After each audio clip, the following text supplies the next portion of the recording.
私の名前はフィオナ・オーウェンズ。子供が大好きなので、正体を隠して父が出資した幼稚園の先生になりました。初出勤の日、リアムの母、ライリー・フラーに叱責されました。彼女は言いました。なんでクラスの女の子たちにスカートを履かせてるの？私の息子を誘惑させようってわけ？今日のメニューになぜナマコがないの？私の息子が栄養失調になったら責任取れるの？それに、私の息子は天才なんだから、絶対に学級委員よ。子供たちは全員、彼の言うことを聞かなきゃダメなのよ。いろんな変な人は見てきたけど、彼女ほど頭がおかしい人に会うのは初めてです。私は腹が立って白目を向き、言い返そうとしたところで、同僚に引き離されました。その同僚は言いました。オーウェンズ先生、衝動的に行動しないで。彼女のご主人はロサンゼルス一の富豪なんだから。この幼稚園は彼らの家が出資しているんだから、私たちが逆らえる相手じゃないの。私は吹き出しそうになりました。心の中で思いました。彼女のご主人がロサンゼルス一の富豪？じゃあ、私の夫は誰なのよ？私は呼吸を整え、冷静に彼女に伝えました。フラーさん、女の子たちは幼稚園の制服を着ているだけです。それに、こんなに幼い子供たちが、あなたがおっしゃるようなよからぬ考えを持つはずがありません。彼女は冷笑し、私をじろりと見てから冷ややかに鼻で笑いました。私は保護者よ。その態度は何？あなたみたいな人が先生になる資格があるの？園長を呼びなさい。それと、あなたたちの幼稚園の制服はスカートはダメ。明日までに私に変えなさい。今日はスポーツデーで、もうすぐ競技が始まります。しかし彼女が入り口を塞いだため、多くの子供たちが中に閉じ込められてしまいました。彼女の横で、リアムは私たちに顔をしかべらして、得意げな様子です。同僚のマリア・リードは私の表情に気づき、慌てて私の手を握り、小声で言いました。オーウェンズ先生、衝動的に行動しないで。彼女はロサンゼルス一の富豪、ノアン・ギャレットの奥様なんだから。私たちが逆らえる相手じゃないのよ。彼女の夫がノアン？じゃあ、私の夫は誰なの？私は急いでクラスの記録を調べると、彼女の配偶者の欄は確かに機密と記されていました。じゃあ、この人はどうやって入ってきたの？彼女がそんなに威張れるなら、誰か後ろ盾がいるに違いない。私は突然興味が湧き、誰が彼女を後押ししているのか知りたくなりました。私が返事をしないのを見て、彼女は鼻を高くして冷ややかに鼻で笑いました。それでこそ。言っておくけど、あなたにはとても不満よ。帰ったら夫に言って、あなたをクビにさせるから。私は返事をせず、ただ淡々と微笑みました。周りの保護者たちは彼女に憤慨していましたが、礼儀から冷たい視線を送るだけでした。スポーツデーは慌ただしく始まりました。アイリス・エリオット園長が開会の挨拶を終えると、次は児童代表の挨拶の番です。児童が自己紹介を始めたばかりなのに、ライリーは突然テーブルをバンと叩き、立ち上がり、怒ってステージを指さしながら叫びました。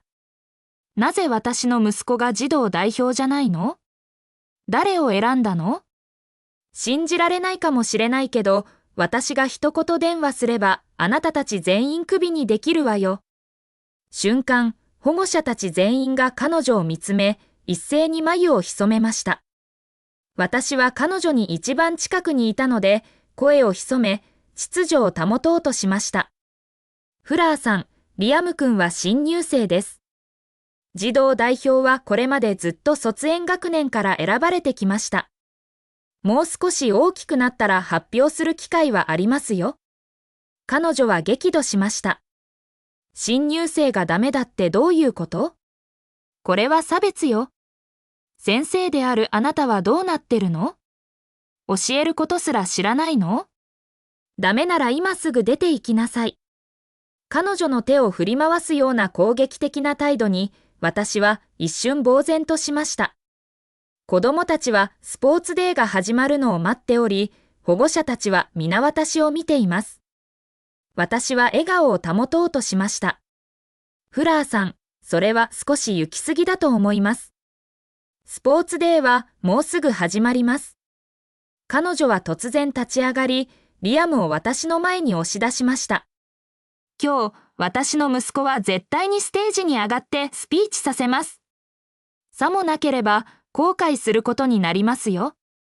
リアムはすぐに彼女の真似をして、手を腰に当て、胸を張り、頭を高く上げて私に叫びました。僕もステージに上がりたい。お母さんが僕が一番だって言ってた。僕も話したい。私はついに忍耐の限界に達し、手で彼を制しました。ダメ。これはルールです。しかし、ライリーが突然手を挙げ、私を強く平手打ちするとは思いませんでした。彼女は言いました。あなたはただの先生でしょ？何が私にノーという権利があるの？ルール？言っておくけど、私の言葉がルールなのよ。私はその一撃に呆然とし、顔がヒリヒリと痛みました。ライリーは私を強に睨みつけました。あなたはただ私たちの家が雇った先生に過ぎないの。私と話せるだけで幸運だと思うべきよ。エリオット園長、どこ？出てきて。どうしてこんな人を幼稚園に入れたの？怒りが心の中にこみ上げ、もう我慢できない。叫び始めようとしたその時、アイリスが私を彼女の後ろに引き込みました。彼女は言いました。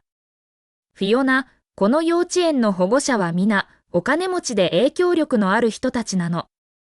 私たちが逆らえる相手じゃないのよ。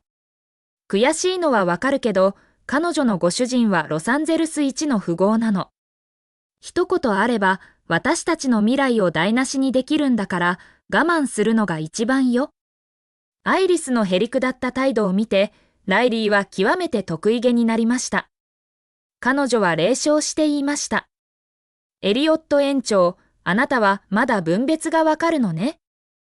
今日、私の息子がスピーチしなくてもいいわ。彼女は私を嘲笑うような一瞥をくれ、続けました。でも、これらの先生たちはちゃんとしつけるべきよ。私たちのような大物を怒らせないようにね。私の顔は真っ赤に染まり、拳はギシギシと音を立てて強く握りしめられました。周りの先生たちは慌てて私の腕をつかみました。オーウェンズ先生、衝動的に行動しないで。さっきこっそり彼女の携帯の壁紙を見たんだけど、本当に彼女とノアンの写真だった。彼女は本当に彼の妻なの。私は全身が震えました。つまり彼女は本当にノアンの愛人なの。アイリスはへりくだってさらにいくつか言葉を添え、なんとかその場を収めました。私は離れてノアンに電話をかけましたが、長い間誰も出ませんでした。手のひらは汗で濡れ、震えが止まりません。ちょうどその時、ライリーの叱責する声がまたグラウンドから聞こえてきました。彼女は叫んでいました。なぜ私の息子が最終走者なの？彼は絶対に第一走者じゃなきゃダメ。アイリスは汗を拭いながら説明しようとしましたが、彼女は何も聞き入れようとしません。彼女は言いました。私の息子は何でも一番でなきゃダメなの。彼を最後に走らせるって彼をダメにしようってわけ？アイリスは説明しました。フラーさん、そういうことじゃないんです。最終走者もとても重要なんです。これはただの親善試合で、勝敗はそれほど重要じゃないんです。勝敗が重要じゃない？ライリーはその場にいる保護者たちを強に睨みつけました。誰が勝敗が重要じゃないって言ったの？私の息子の身分がわかってるの？保護者たちは眉を潜め、不愉快そうに不平を言い始めました。奥様、あなたは一体どうしたいんですか？私たちの時間を無駄にしないでいただけませんか？ライリーの顔色は曇りました。あなたたち、ロサンゼルスでこれからもやっていきたいの？私を怒らせた結果がどうなるかわかってるの？アイリスの顔は青ざめ、慌てて仲裁に入りました。他の先生たちも駆け寄って謝罪しました。ライリーはまだ険しい表情を浮かべていました。今日、私の息子が第一走者を走れなければ、あなたたちの幼稚園は閉鎖した方がいいわ。彼女の言葉を聞いて、人々は彼女の正体について推測し始めました。私はもう我慢できず、前に出て彼女に向き合いました。フラーさん、もう十分に騒ぎは終わりにしませんか？あなたは自分を何だと思っているんですか？彼女は私を強く見つめ、まるで最大の上限を聞いたかのようでした。私が誰だって？私の一言で、あなたの運命は決まるのよ。私が一言電話すれば、あなたをこの幼稚園からすぐに追い出せるって信じる？彼女の言葉は瞬時に空気を凍りつかせました。アイリスは慌てて私を引き寄せました。フィオナ、やめなさい。そうじゃないと私もあなたを守れなくなる。周りの先生たちは顔面蒼白になり、目には心配があふれていました。ライリーは冷笑しました。どうしても反抗するつもりなのね。今すぐ私に土下座して謝罪しない限り、あなたとこの幼稚園の先生全員をクビにするわ。私たちの幼稚園は国内最高の福利厚生を提供しています。失業を目前にして、周りの先生たちは泣きそうになっていました。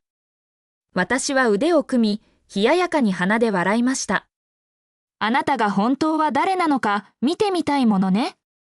私を追い出せるって言ったよね。いいわ、今すぐ証明してみなさいよ。彼女の目は冷たくなり、冷笑して言いました。身の程知らずね。そう言うと、彼女はためらうことなく携帯電話を取り出し、ダイヤルしました。お願い、フィオナ。みんなを巻き込まないで。今すぐ謝って。誰かが震えながら懇願しました。私はライリーをじっと見つめました。電話がつながり、彼女は哀れっぽく言いました。いじめられたの。なんとかして。ノアンの冷たい声が電話から聞こえました。誰がそんなことを？彼が口を開くと、保護者たちは瞬時に騒然となりました。本当にノアンだ。もう終わりだ。ギャレット夫人を怒らせるなんて、オーウェンズ先生は終わりだ。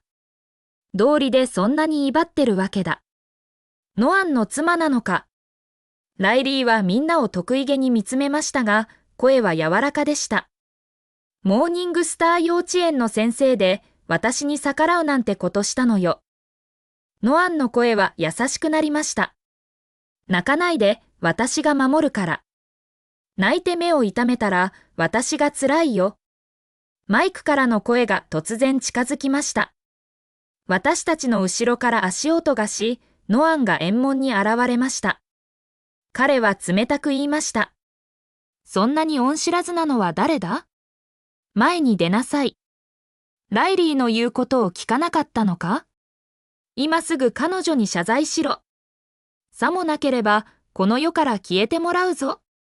先生たちは縮み上がり、息さえも慎重になりました。私は冷たく人々を押しのけ、無表情で彼を見つめました。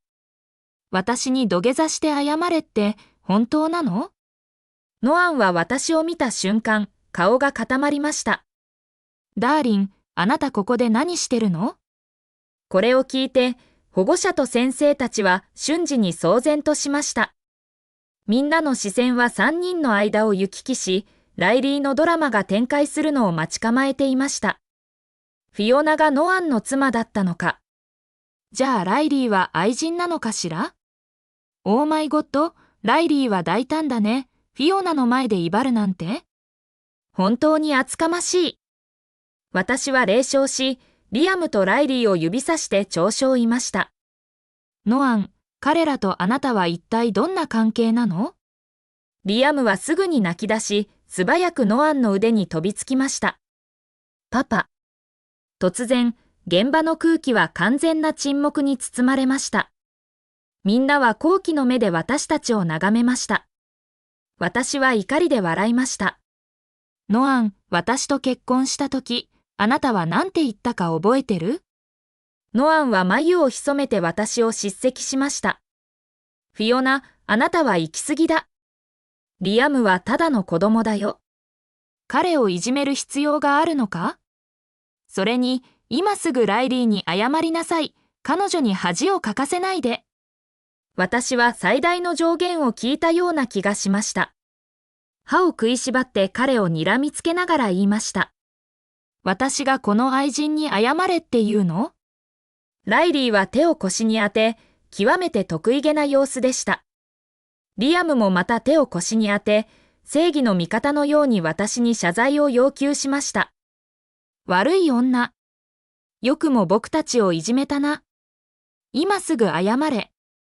私はもう一度ノアンを見つめ、無表情で尋ねました。あなたは本当に私に謝れって言うの？彼はもうイライラしていました。こんなに多くの人が見ているのに、いつまで騒ぎを続けるつもりなんだ？次の瞬間、リアムが私に襲いかかり、拳と足を振り回しました。僕のお母さんをいじめる悪い女。殴るぞ。蹴るぞ。私は冷笑を一つ漏らし、突然手を上げて彼を平手打ちしました。彼はぶん殴られてくるくる回り、体が安定せず、よろめきながら後ずさりしました。ライリーは慌ててリアムの様子を見に来ると、怒って私を指さしながら叫びました。あなたは何様のつもり？よくも私の息子を殴ったな。